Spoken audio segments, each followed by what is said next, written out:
Welcome to our deep dive into diversity and inclusion in the cannabis business. Today, we're focusing on how minority entrepreneurs can access loans and overcome barriers in this burgeoning industry. We're talking about an industry projected to reach hundreds of billions of dollars. Yet, minority communities, disproportionately impacted by the war on drugs, are largely shut out of the green rush. Over the next few chapters, we'll unpack the systemic issues blocking minority entrepreneurs from accessing capital, navigating regulations, and building successful businesses. We'll also explore solutions because, as we all know, complaining about problems is fun, but actually fixing them is, well, slightly less fun, but infinitely more important. Starting a cannabis business is expensive. Licensing fees, real estate, equipment, security, it's like opening a small country. For minority entrepreneurs, these costs can be insurmountable. Then there's the stigma. Despite legalization, the association with criminality persists. Imagine trying to get a loan from a skeptical bank. Add the complex regulations and you've got exclusion. We need policy changes to level the playing field. Even if a minority entrepreneur navigates the initial hurdles, securing funding is another monumental challenge. The federal government's classification of cannabis as a Schedule I drug makes traditional banks reluctant to lend to cannabis businesses. This forces entrepreneurs to rely on private investors, who demand higher interest rates and larger equity stakes. It's a predatory system that disadvantages those struggling to access capital. Crowdfunding can be an option, but it's not a sustainable long-term solution. Some states offer grant programs for minority-owned cannabis businesses, but these are often underfunded and oversubscribed. We need banking reform to allow cannabis businesses access to traditional financial services. Let's be clear. Running a successful business, regardless of the industry, requires financial savvy. You need to understand cash flow, budgeting, profit margins. It's not enough to just have a great product. You need to know how to manage the money coming in and going out.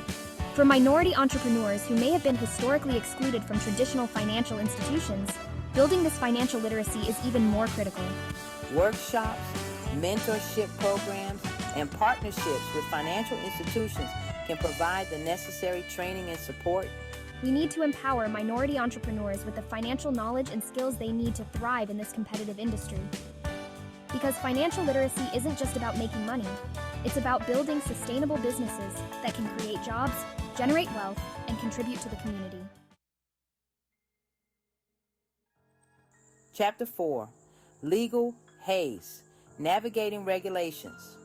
The legal landscape of the cannabis industry is, to put it mildly, a mess.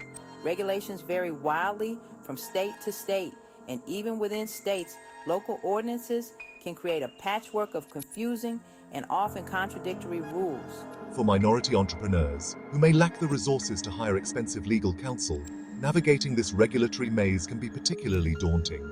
Community legal clinics offering pro bono advice and simplified guides can help entrepreneurs understand the rules and avoid legal pitfalls.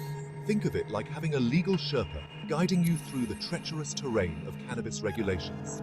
We need to simplify the regulatory process, create more accessible resources, and provide affordable legal support to ensure that minority entrepreneurs aren't unfairly burdened by bureaucratic red tape.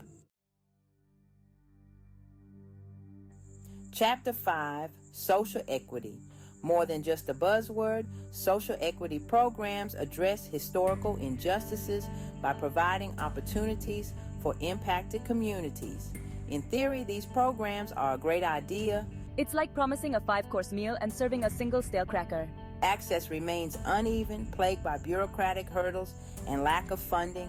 We need to expand these programs and ensure tangible benefits. It's not about charity, it's about justice. Social equity isn't just a buzzword, it's a moral imperative. Chapter 6, Strength in Numbers.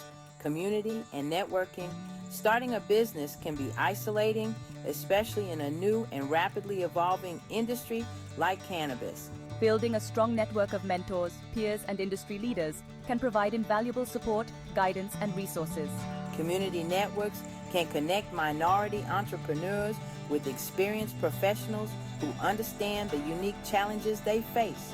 These networks can provide a safe space to share ideas, ask questions, and build relationships that can help them succeed.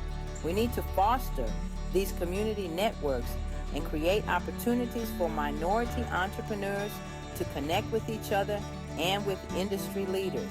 Because in the cannabis industry, as in life, it's often who you know that can make all the difference. Chapter 7. Building a better business inclusive models. The cannabis industry has an opportunity to build something truly unique, a business model that prioritizes not just profit, but also social responsibility and community impact. Imagine a cannabis dispensary that not only sells high-quality products, but also offers job training programs for local residents and reinvests profits back into the community. Inclusive business models prioritize diverse hiring practices, community reinvestment, and culturally relevant products. We need to encourage and support businesses that embrace these inclusive practices. Because building a better business isn't just good for the community, it's good for business. The cannabis industry is complex, requiring specialized knowledge in areas like cultivation, processing, retail, and marketing. Many minority entrepreneurs lack access to the technical assistance and support services they need to navigate this complexity. Partnering with local nonprofits and business incubators can provide tailored support in areas like marketing, legal compliance, and operational management. They can help you develop a marketing strategy, navigate complex regulations, and optimize your operations for maximum efficiency. We need to ensure that minority entrepreneurs have access to the technical expertise and resources they need to succeed, because in the cannabis industry, knowledge is power, and access to that knowledge should be available to everyone. Historical biases and discriminatory lending practices have created significant barriers for minority entrepreneurs seeking access to capital. These biases, often implicit and unconscious, can lead to loan denials, higher interest rates, and less favorable terms for minority-owned businesses. We need to promote transparency in lending practices, push for anti-discrimination policies, and support community banks and credit unions that prioritize lending to minority-owned businesses. We need to shine a light on these discriminatory practices and hold lenders accountable for their actions. We need to create a level playing field where all entrepreneurs have an equal opportunity to succeed, regardless of their background or ethnicity. Because access to capital shouldn't be a privilege, it should be a right. Local and state governments play a crucial role in creating an inclusive cannabis market. They can promote diversity, fund social equity programs, and enforce anti-discrimination laws. This includes soliciting input from minority communities and holding public hearings. Governments can provide tax incentives and create mentorship programs for minority entrepreneurs. We need to hold officials accountable for a cannabis industry that benefits everyone. An inclusive market benefits the entire industry and society. Thank you for joining us in this important discussion on diversity and inclusion in the cannabis business.